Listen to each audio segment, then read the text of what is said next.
Avez-vous déjà senti que votre propre corps cherchait à vous dire quelque chose, mais que vous ne compreniez pas la langue qu'il utilisait? Comme si chaque battement de votre cœur devenait une sorte de message codé, une alerte silencieuse, un murmure venu de l'intérieur que vous ignorez depuis trop longtemps. Carl Jung. Ce nom vous évoque peut-être un psychanalyste brillant, un penseur complexe. Mais derrière l'image du scientifique se cache un être humain profondément secoué par une épreuve à laquelle aucun diplôme ne prépare. La maladie. Ce n'était pas une simple fatigue, ce n'était pas un rhume passager, c'était son cœur. Ce cœur qu'on prend souvent pour acquis, jusqu'à ce qu'il commence à nous lâcher. Un jour, affaibli, vidé, presque dissous dans la douleur, Jung s'effondre. Le monde autour de lui devient flou. Les visages se perdent. Le temps cesse d'exister. Et là, au bord de la mort, quelque chose se produit. Ce n'était pas un rêve. Ce n'était pas un délire médical. C'était autre chose. Il le décrira plus tard comme une expérience en dehors du temps. Il voit, il entend, il comprend, sans que ses sens classiques ne soient en jeu. Il est présent dans un lieu qu'il ne peut nommer, mais qui semble plus réel que tout ce qu'il a connu jusque-là.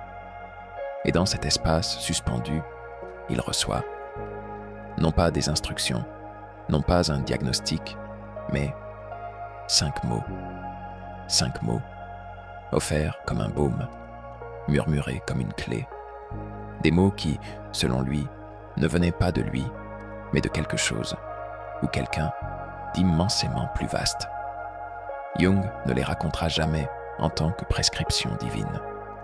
Il ne les imposera pas, mais il dira que ces mots, une fois compris, ont commencé à transformer son rapport à lui-même. Son cœur, affaibli physiquement, battait désormais différemment, pas simplement parce que le corps guérissait, mais parce que lui se réajustait de l'intérieur. Et c'est là que tout commence. Car ce que Jung a vécu n'est pas réservé aux mystiques ou aux génies. Non, c'est quelque chose que chacun d'entre nous peut effleurer, si on accepte d'écouter autrement. Peut-être que votre propre cœur, en ce moment même, tente de vous parler. Peut-être que votre anxiété, votre pression artérielle, vos insomnies ne sont pas des erreurs à corriger, mais des messages à décoder. Et si, comme Jung, il fallait frôler le silence absolu pour entendre enfin ce qui est essentiel? Ce n'est pas une histoire de miracle, ce n'est pas une fiction hollywoodienne, c'est une invitation à plonger, à descendre en soi, à aller là où les mots ne sont pas forcément audibles, mais où chaque cellule, chaque souffle, chaque battement a quelque chose à dire. Et dans cette descente, peut-être, trouverez-vous aussi ces 5 mots, ou d'autres, les vôtres, ceux dont vous avez besoin pour que, comme Jung, votre cœur ne soit plus jamais un problème. Il marchait sur un sentier qu'il ne reconnaissait pas. Les arbres étaient d'une lumière qu'aucun soleil ne produit. Le sol semblait vivant sous ses pieds, et pourtant il ne touchait rien. Carl Jung ne marchait pas, il avançait, poussé par une force qui ne le contraignait pas, mais qui l'invitait. C'était comme si l'univers lui-même le guidait vers un lieu qu'il avait toujours connu, sans jamais l'avoir visité. Ce lieu, ce n'était pas un paradis de cartes postales. Ce n'était pas le ciel avec des anges en robe blanche. C'était un espace de vérité nue.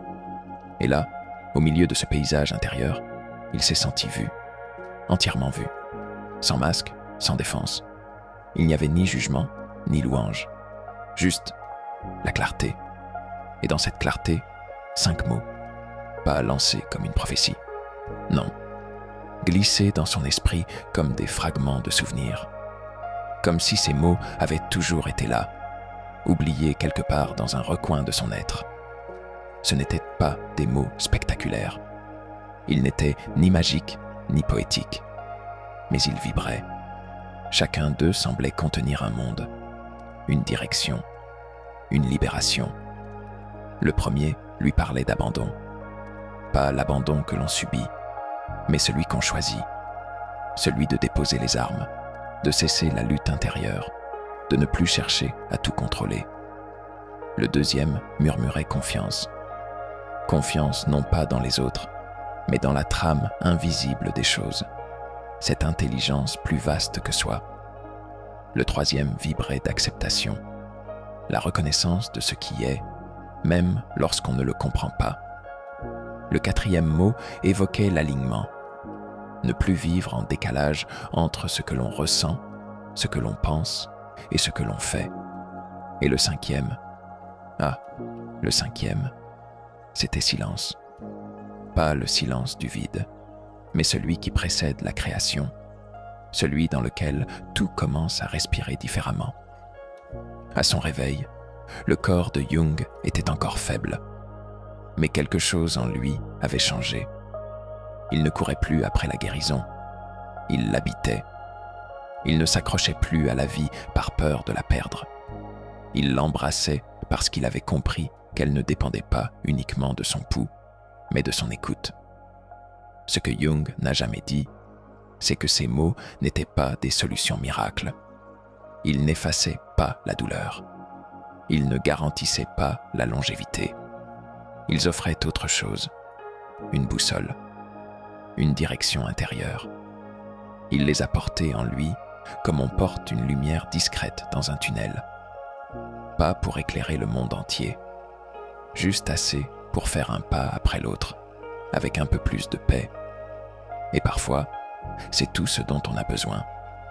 Il y a des vérités que l'on ne peut pas dire à voix haute sans qu'elles tremblent.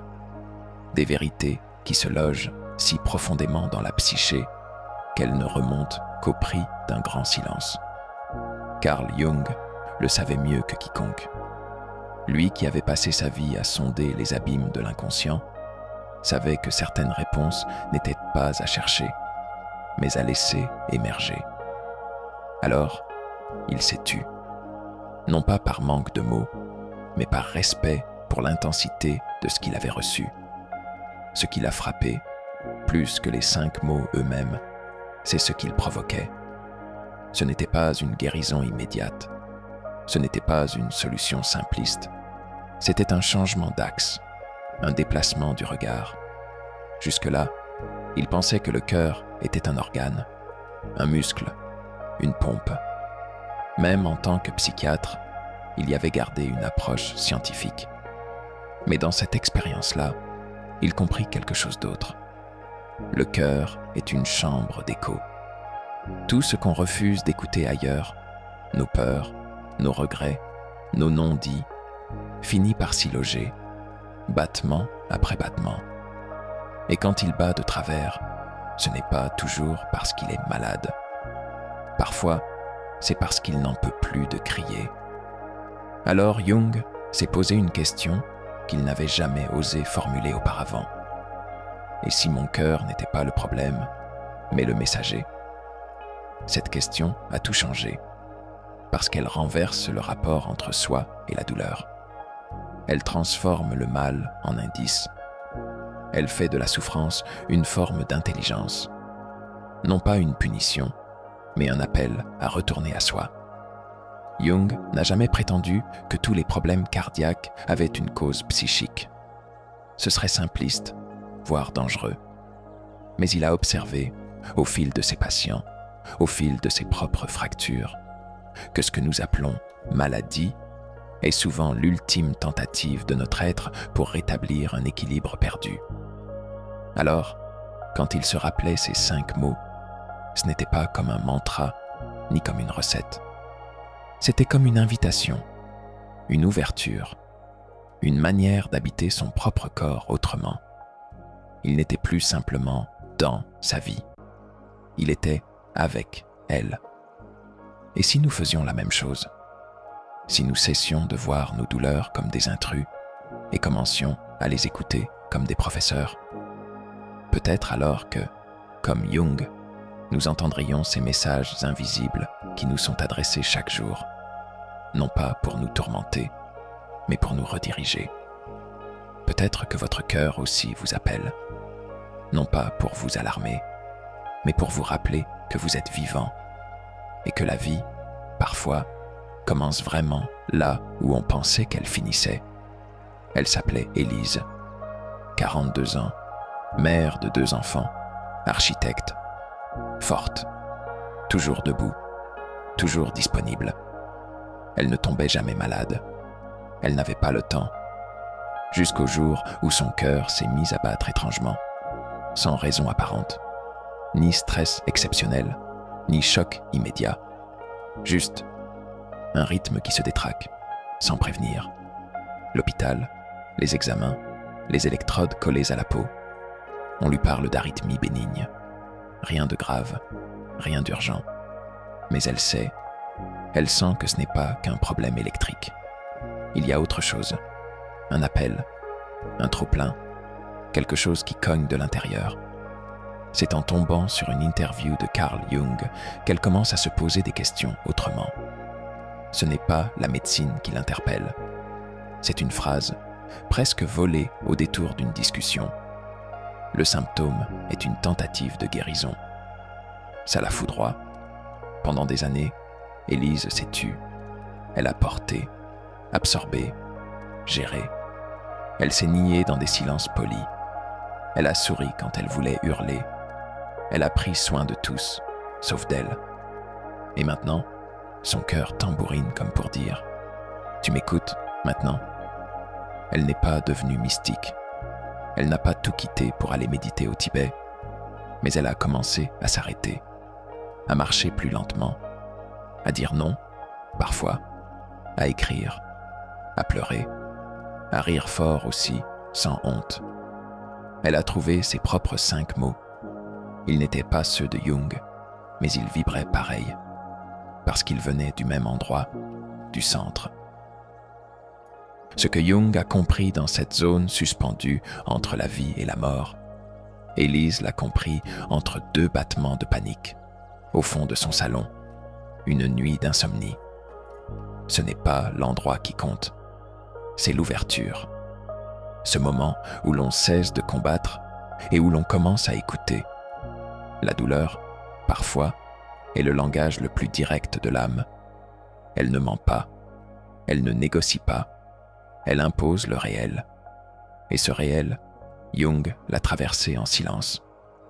Élise l'a traversé en tremblant. D'autres le traverseront à leur manière. Ce qui relie toutes ces traversées, c'est le point de rupture. Celui où l'on comprend que la guérison n'est pas forcément la disparition du symptôme, mais l'éveil à quelque chose de plus grand.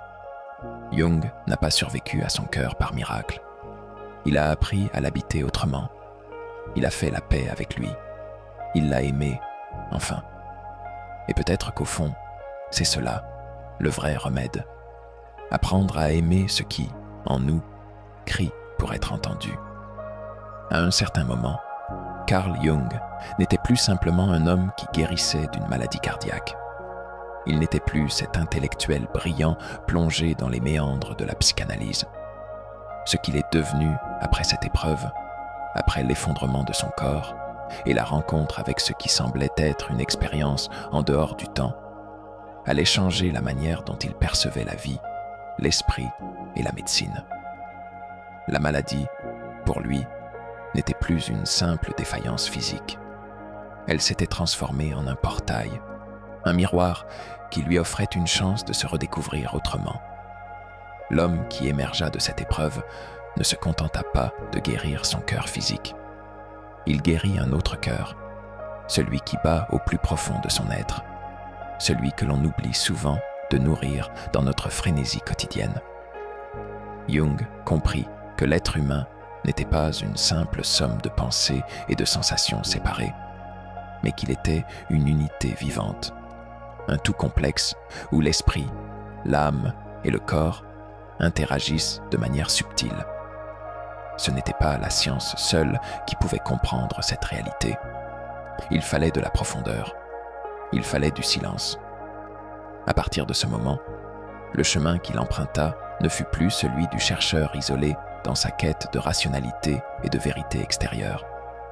C'était le chemin d'un homme qui se reconnecte à l'essence de son être, qui accepte l'idée que le corps n'est pas simplement une machine, mais un réservoir de signaux, de messages, de vérités. Le cœur de Jung ne devint pas seulement un organe battant, il devint un vecteur de connaissance. Il apprit à ne plus fuir la souffrance, mais à l'accueillir comme un message nécessaire à sa transformation. Jung se tourna alors vers une philosophie de vie plus holistique, où l'unité entre l'esprit, le corps et l'âme était essentielle. Il ne s'agissait plus simplement de vivre, mais de vivre en harmonie, d'écouter et d'accueillir les signaux que son propre être lui envoyait. La maladie ne devint plus un ennemi, mais un guide, une passerelle vers une plus grande compréhension de soi. Il transforma la douleur en une forme d'intelligence, en un appel à l'éveil intérieur. C'était un changement radical. La guérison de Jung ne fut pas une simple restauration de son corps. Elle fut une transformation de sa manière de voir le monde. La maladie lui avait appris à être plus présent, plus en harmonie avec les différents aspects de lui-même. Son cœur, dans sa souffrance, lui avait enseigné la véritable nature de la vie. La guérison, pour lui, n'était plus qu'une question de remède physique, mais d'écoute intérieure et d'équilibre spirituel. Ce voyage intérieur ne s'arrêta pas là. Jung chercha à transmettre ce qu'il avait appris, non pas sous forme de théorie ou de concepts abstraits, mais comme une invitation à chacun de nous. Écoutez ce que notre corps, notre âme et notre esprit essaient de nous dire. Il comprit que l'écoute des signaux intérieurs n'était pas une démarche optionnelle, mais une nécessité. Ceux qui négligent ces messages risquent de voir leur vie se déséquilibrer, comme il l'avait lui-même vécu.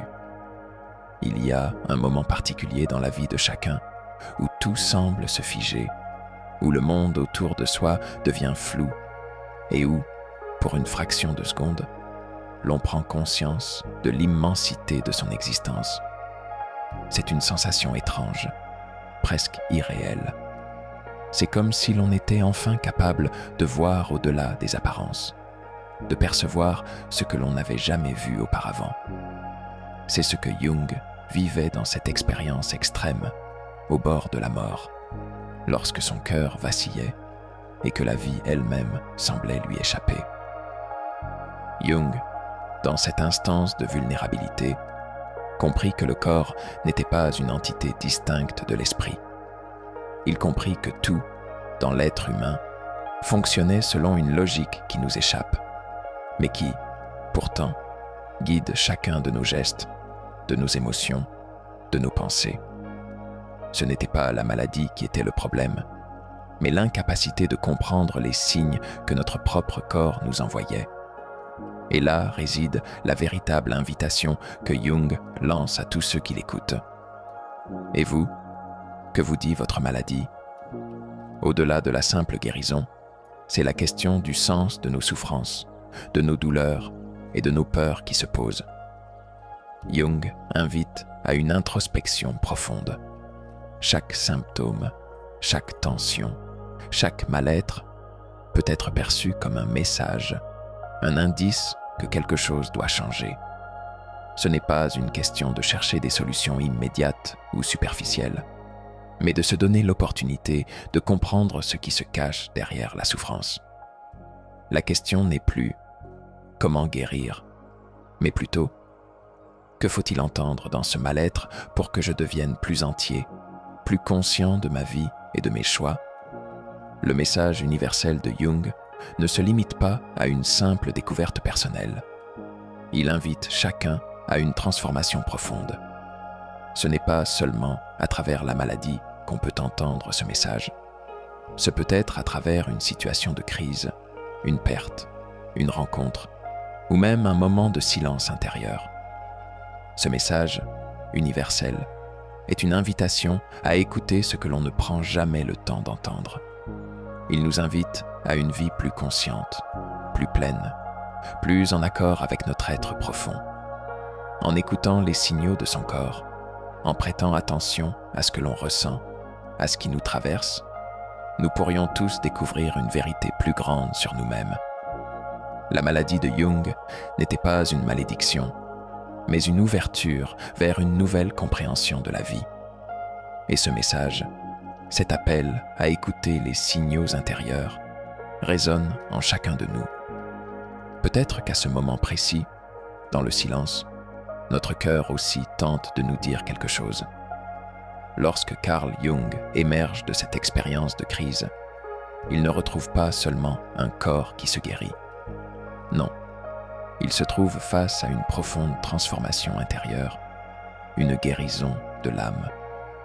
Sa perspective sur la vie et la mort, sur la souffrance et l'épanouissement, ne sera plus jamais la même. Il comprend, de manière bouleversante, que la guérison n'est pas simplement un retour à un état antérieur de bien-être. La guérison véritable, selon lui, est un réajustement profond de l'être. Il ne s'agissait pas seulement de réparer son cœur physique, mais de réorganiser les relations entre ces différents aspects, le corps, l'âme et l'esprit. Ce n'est pas un retour en arrière, mais une avancée. Il s'agit de comprendre que ce qui semble être une faiblesse, une souffrance, peut en réalité devenir une porte d'entrée vers un état supérieur de compréhension de soi.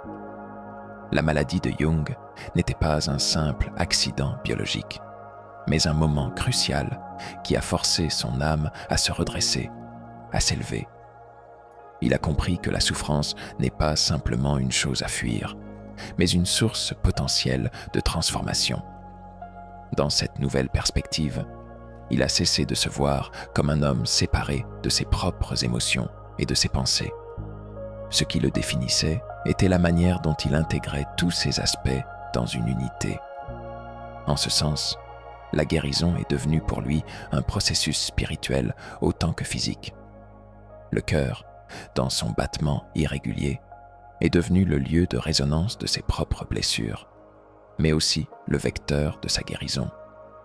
Cet élan vers une réconciliation intérieure s'est traduit par un changement radical dans sa manière de vivre.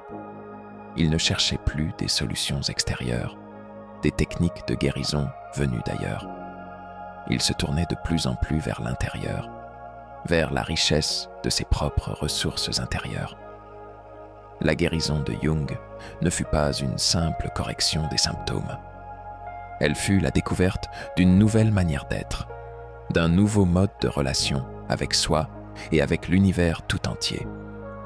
C'est dans ce mouvement intérieur qu'il a trouvé une véritable paix. Il ne l'a pas cherchée dans les médicaments ou dans l'abandon du monde.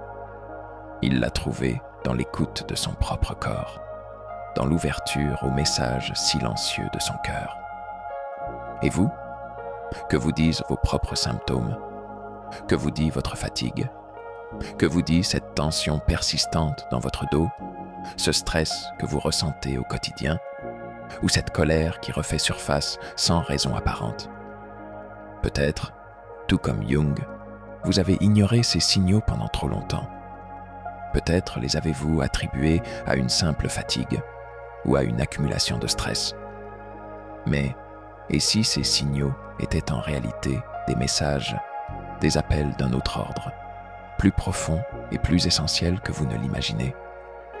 Dans notre société, nous avons tendance à dissocier le corps et l'esprit.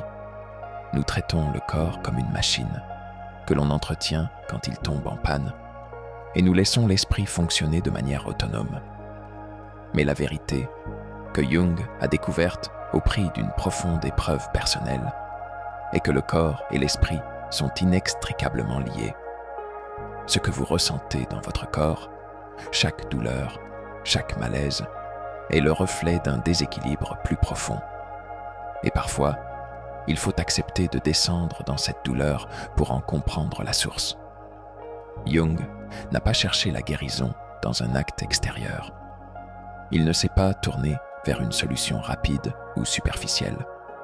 Ce qu'il a découvert, c'est que la guérison commence là où l'on commence à écouter, où l'on cesse d'ignorer ses signaux. C'est en écoutant le corps, en l'acceptant comme un messager, que l'on peut véritablement comprendre ce qu'il essaie de nous dire. Chaque signal, chaque douleur, chaque émotion refoulée peut être un guide vers une transformation profonde, une invitation à réajuster le cap. Cela ne signifie pas que chaque mal-être a une réponse simple. La maladie n'est pas toujours un simple appel à changer.